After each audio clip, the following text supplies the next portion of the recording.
Hey-o, and what is up, gang? Thank you for checking out Sledgehammer TV tonight. The WWE rolled into the Barclays Center for the final time this WrestleMania season to give us the SmackDown after Mania, but it seemed a whole lot more like a spoiler-filled trailer for next week's Superstar Shake-Up to come, and thus far it's not looking too good, and we are going to talk about it right here and right now. My name is Nick Nightmare, and you are watching the Smackdown Live review right here on the Sledgehammer Wrestling Show, only on Sledgehammer TV. Let's do it.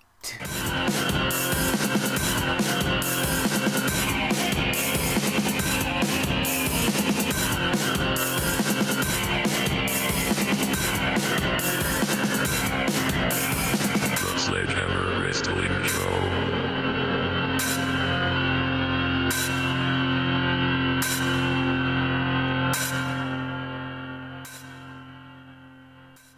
Alright, wrestling fans, thank you so much for joining me. No AJ Styles, no Daniel Bryan, no Rey Mysterio, no Miz. But we got time for Shane McMahon to stand out there and argue with the ring announcer about how he says and announces that he is the best in the world. We've got time for this on the SmackDown after Mania, with this Superstar Shake-Up coming only 7 days away. This is what you guys write for tonight's show. This is only one of many of the things wrong with tonight's SmackDown Live. You might be excited. You might have got hyped up to see Braun Strowman. I certainly didn't. Didn't we see this shit already? Braun Strowman has fought Samoa Joe before. And you want to tell me that a guy like Braun Strowman, this is the same fucking jerk that we have seen on Monday Night Raw, ripping apart rafters, flipping over fucking trucks and cars, and ripping doors off of vehicles, and doing all kinds of crazy feats of super strength, can't lift Samoa Joe on his shoulders? How fucking heavy is Samoa Joe? Is that supposed to be some kind of shot at his weight? How are you trying to build the suspense and the momentum for this matchup by showing Braun Strowman being weak and unable to lift a man who weighs less than Braun Strowman does after we've seen Braun Strowman do inhuman things? That makes no fucking sense to me. While I would welcome Braun Strowman to SmackDown Live in this Superstar Shake-Up, that is asinine to me. That is a clear case of just absent-minded booking. How are you making Braun Strowman look fucking ridiculous at the same time as trying to make him look like a force to be reckoned with? It didn't bother me so much that Samoa Joe couldn't get the coquina clutch on the big man. That's the story you're trying to tell. He's going to do whatever he can to put Braun Strowman to sleep, because whoever gets wrapped up in that goes night-night real quick. Rey Mysterio can tell anybody else about that. But you're going to tell me he can't lift fucking Samoa Joe. So right off the bat, with something like that, you already know what kind of a road we are going down with this review of SmackDown Live. I'm usually very high on SmackDown Live, and I expected them to bring it tonight because Monday Night Raw dropped the ball so heavily in the fourth quarter last night. The way that show went off the air, I expected them to redeem themselves. And yes, you guys keep asking me, oh, well, are you surprised? You're damn right I'm surprised. I'm surprised because it can't keep being like this. And at some point, somebody's got to wake up and smell the fucking coffee and go, something's not right and we got to fix things. So every time I sit down to watch the WWE, I expect it to be the first episode of the turn to where things get back to some sort of normalcy. Some sort of common sense will reign supreme. So yes, I am surprised. I was surprised that the Raw after Mania wasn't that good, because WrestleMania was decent. It wasn't the greatest WrestleMania of all time. It was definitely one of the better WrestleManias in recent memory, and it seems to be, at least to my point of view, that when there's a decent pay-per-view, they follow it up with some of the worst TV possible. And SmackDown Live continued that tonight. The Usos having the championship match against the Hardys, I thought the booking of that was great. That's something that seems like, you know, absolutely perfect for a show following WrestleMania. A successful tag team defense by the Usos, and now they're going to defend the titles again only 2 days after WrestleMania. against one of the most formidable tag teams that there ever has been. And this match goes on, and it was a very good matchup. It was a first time ever, which the WWE loves first time evers. And it actually delivered, and it was an entertaining match, and I got into it. And then the Hardys win. And now, I initially don't have a problem with them winning, because as we said, they are one of the greatest tag teams of all time. It is not far-fetched to believe that even in their later age, that they could defeat the Usos on a SmackDown Live on a random Tuesday, any day of the week. This is the Hardys we're talking about. So that's not the part that bothers me. What bothers me is that we are so close to the superstar shakeup that the only reason the WWE could have possibly made this move is because the Usos are probably going to Monday Night Raw, and you can't have two championships on the same show in every division, right?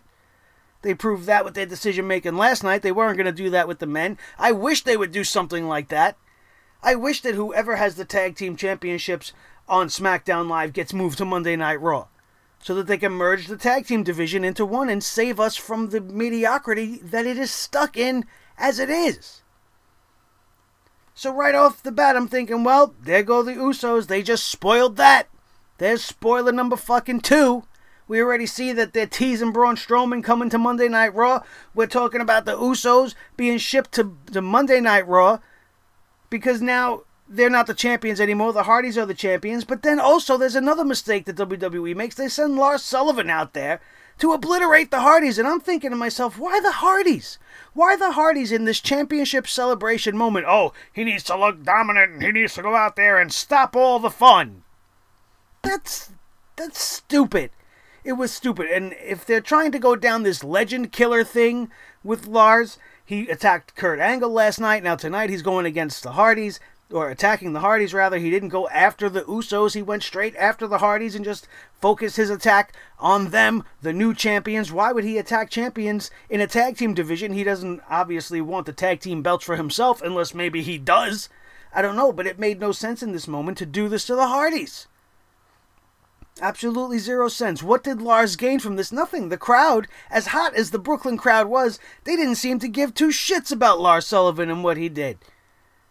He keeps getting like this lukewarm reaction. The people that know of him, cheer for him, but he's not really coming across as the WWE wants him to be perceived. And they definitely, one thing they need to address on this shakeup is they have to keep Lars Sullivan and Braun Strowman off the same show. One guy has to be blue, one guy has to be red, because you can't have the same gimmick and the same shtick twice in the same show like we did tonight. You could see it's just overkill. How many big, scary monsters can you have on one show? It's not worth it to have them on the same show. And you keep them apart so that Lars Sullivan builds himself to a point where people give a shit about him. Maybe you can resurrect this dead corpse of the Braun Strowman on the blue brand, and then you could lead to some sort of a clash between the two later, and that could work. But I have no faith in the WWE to do that. Look at the type of fucking shit they're giving us. You think they're thinking long-term like that? They're definitely not.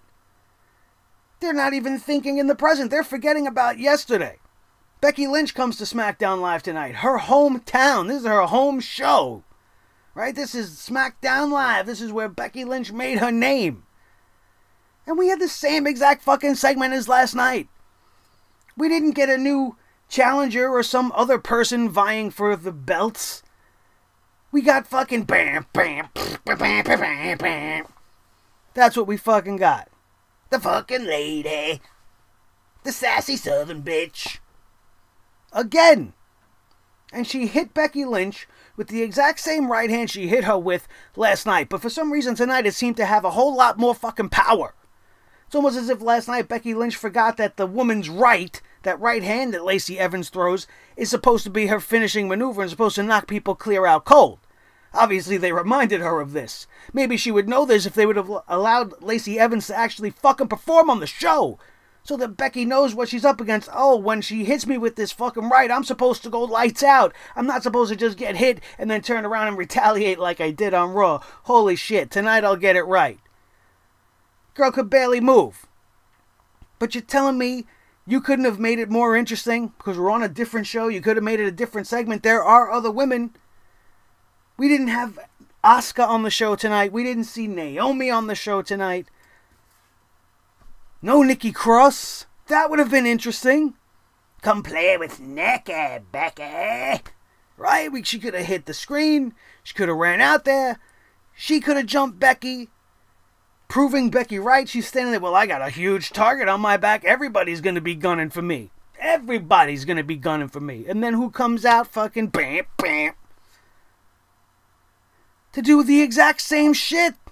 The exact same shit from last night. Like they really had nothing in the tank for Becky Lynch. What did you have planned for her when you knew you were going to give her the championships at WrestleMania? Your plan for her was to get knocked in the face twice in a row on the Fallout shows from WrestleMania. You had nothing better for Becky Lynch to do than get fucking lights out? Ridiculous. And now all the rest of the girls just sit there. But Carmella gets to come out and talk about her vulva trophy. I won the Women's Battle Royal dance break.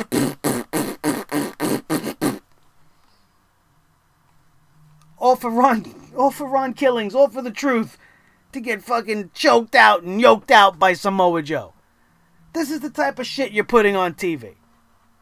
All kinds of things that make no sense. We got the Iconics coming out there to celebrate their championship with two jobber enhancement talents from New York City, from Brooklyn, the Brooklyn Bells.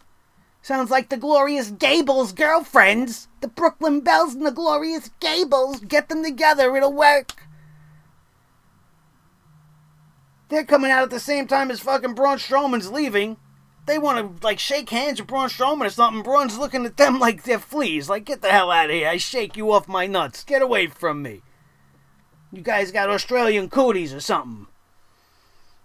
Then they walk to the ring. They have this bullshit match. Paige is sitting there in the back. She's watching the Iconics defend their championships against these two women. And the Iconics win, obviously. And then they want to interview Paige in the back. And Paige is like, oh, pretty impressive. Very impressive. Paige is back on the channel, everybody. Paige. She's here. And she's got a tag team for the Iconics next week. You guys missed that one, haven't you? We haven't pulled that one out in a while. But it's appropriate because that's what the broad is here to do. She was here tonight to tell the Iconics, oh, well, you think you're pretty bad beating a couple of nobodies in the Brooklyn Bells, New York City's greatest female tag team. Give me a fucking break. But she's got a tag team of her own that she's bringing to SmackDown Live. And if any of you guys checked on social media, all I could see is all the hopefuls. Oh, Paige is going to bring the Sky Pirates to SmackDown. That would be fucking great. That would be great. I would be all over that. But that's not what's going to happen. This is the WWE, you guys. And if they do bring the Sky Pirates to SmackDown, they're only going to lose to the fucking Iconics. So let's not do that. What's more likely going to happen is we are going to see very heavily, my opinion is going to hope for, I'm actually hoping for, the reformation of Absolution.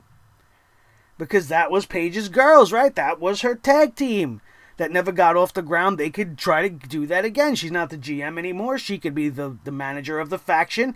And Absolution could try to be a thing again. But here's what's really going to happen. You know who Paige's best friend is, right, everybody? Our good old Samoan sandwich-eating machine, Nia Jax, and her wandering-eyed cousin, Tamina. And that's who Paige is going to bring to SmackDown Live next week. And we're all going to sit there going, womp, womp. You know where you heard it first. And you can tell me I was right when you guys tune in next week. That's what's going to happen. God forbid. I hope to God that I'm wrong. I would much rather it be Absolution. As much as we all would really, really want it to be the Sky Pirates, that's not going to be what happens here. The whole Shane McMahon thing was just a colossal fucking waste of time, just as much as Sami Zayn coming out. He was only on the screen for what, about 30 seconds? They played the song, the fans sang, he said some shit to the fans, you're not worth it, and then he walked out after he came out looking like he was going to fall all over himself, looking like a drunk fucking hobo Billy Cab driver. I don't know why he's a Billy Cab driver. I don't even know if a Billy Cab is an actual thing, but we just made it a thing. Fucking hobo cab driver, alright?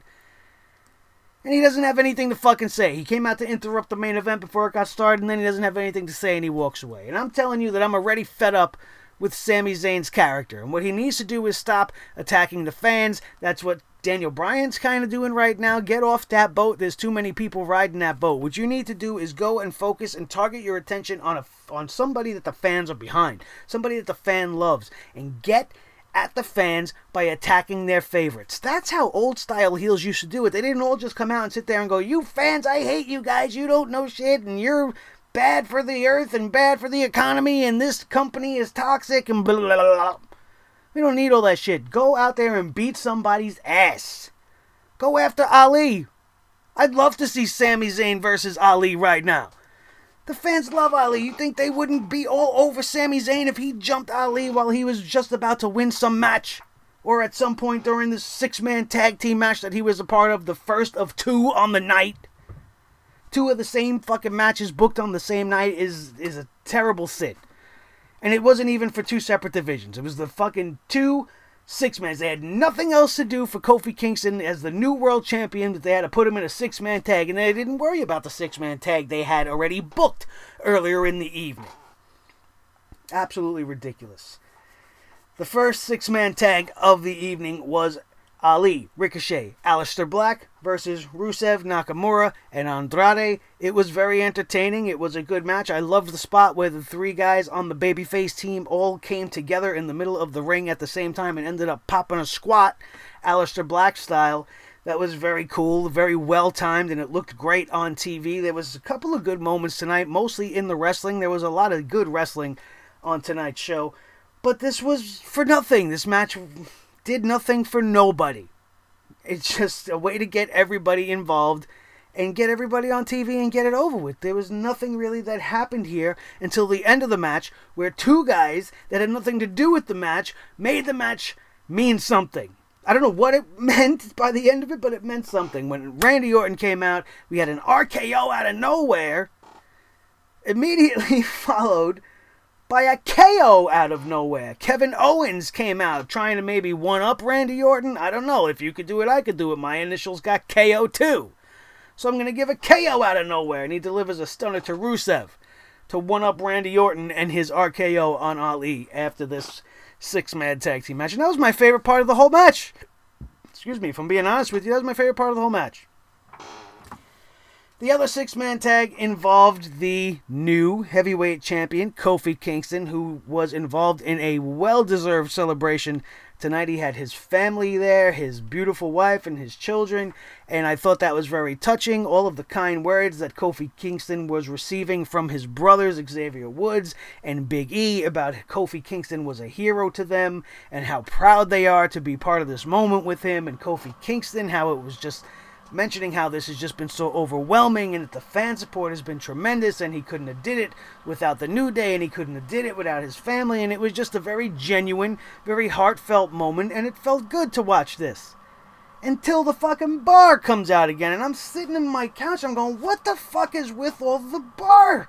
Why does the bar give a shit about what the fucking New Day is doing with the heavyweight championship? It just doesn't make sense.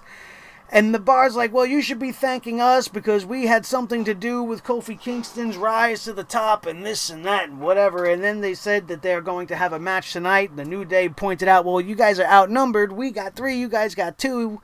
And they answered that with, well, no, we have somebody else. And they introduced Drew McIntyre as their new running buddy. And all I can feel inside is that this might be the very beginnings of a League of Nations reformation.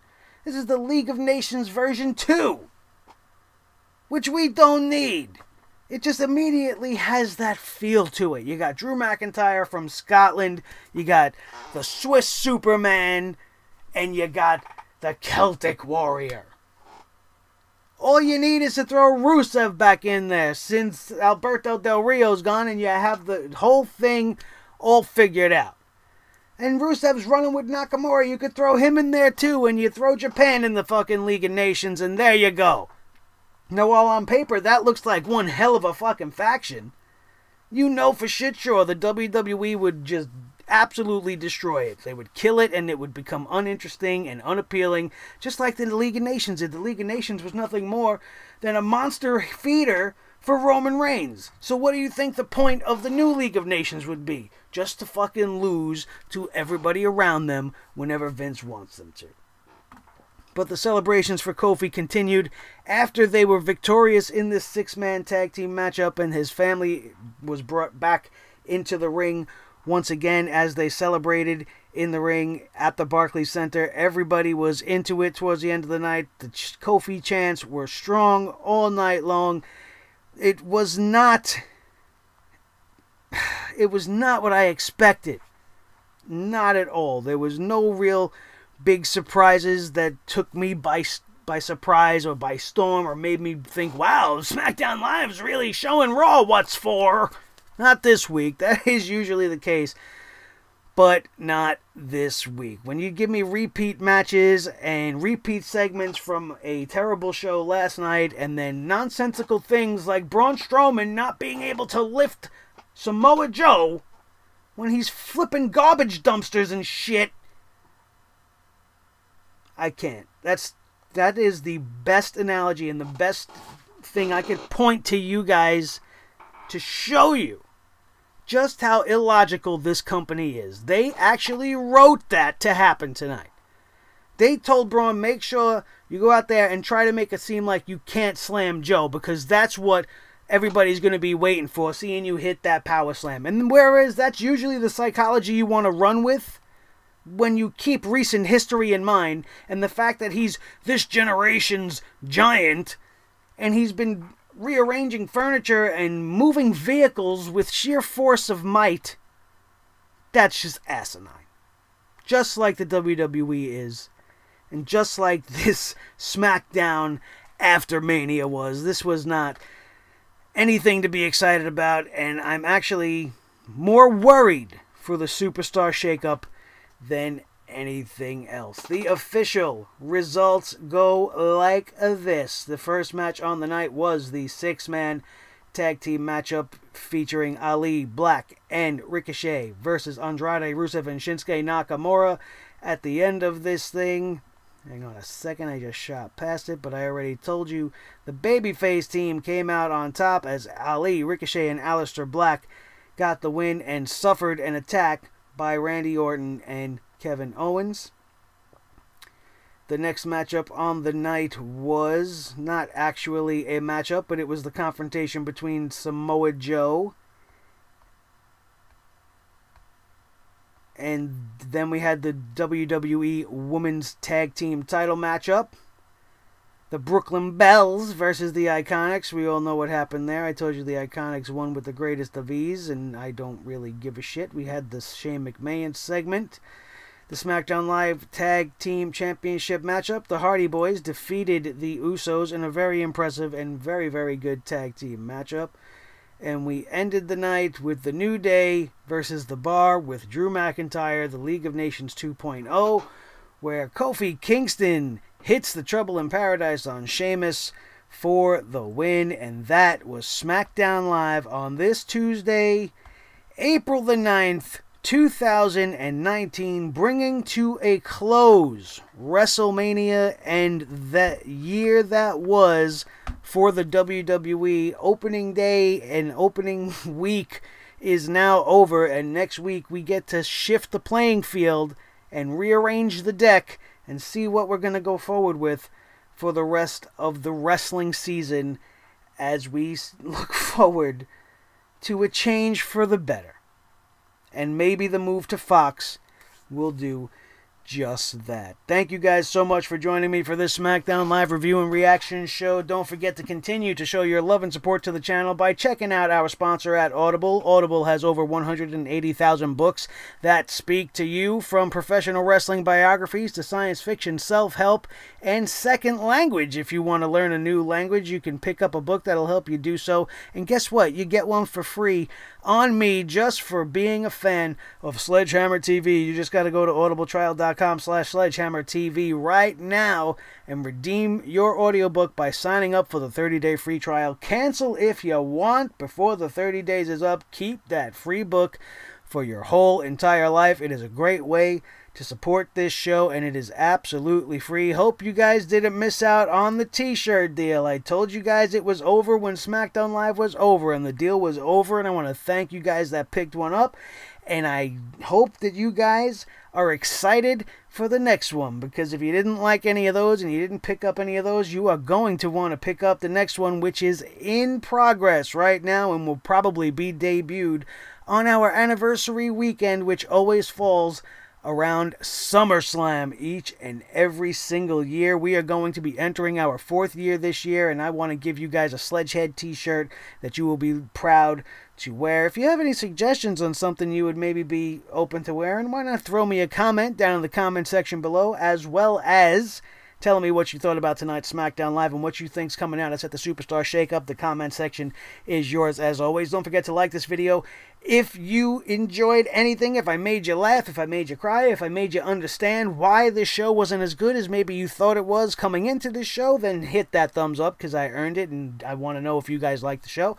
And most importantly, if you are not a member of the fastest growing, most intelligent, most respectful, and coolest group of wrestling fans there is on the internet anywhere, then you need to hit that subscribe button right now. Ring the notification bell so you don't miss anything from this day forward, and be a proud member of the Sledgehammer Club, as the brothers and sisters of Sledgehammer TV's family is growing exponentially by the day, and I want to invite you guys to come along and join the family. It's one of the best communities that there is, and I love each and every one of you guys as if you were my own actual brother or sister, because without you guys, there is no me, there is no Sledgehammer TV, and I don't know where the hell I would be. And I'm not trying to make all those things rhyme, but it did. And on that note, since that was so nice, we are going to wrap this show up. My name is Nick Nightmare. This is the team, Thor the Sledgehammer, the official Sledgehammer of the Sledgehammer Wrestling Show. His tag team partner, the World Heavyweight Champion of all the microphones in all the world, Mr. Blue, the Snowball Microphone. The most important member of the team, as always, is each and every one of you, and I can't thank you enough for your continued love and support. You made this a fantastic WrestleMania season, and I look forward to keeping that momentum rolling on in through Money in the Bank, which is the next pay-per-view coming at us in a couple of weeks. But until then, let's look forward to next week's Superstar Shakeup. And until then, that, my friends, is going to do it, and we are out of here. And we will see you next time right here on your new favorite wrestling show, the Sledgehammer Wrestling Show, only on Sledgehammer TV, right here on YouTube.com. Thank God this week is over, and maybe now I can get some rest and continue to binge for the throne. Have a good night, guys.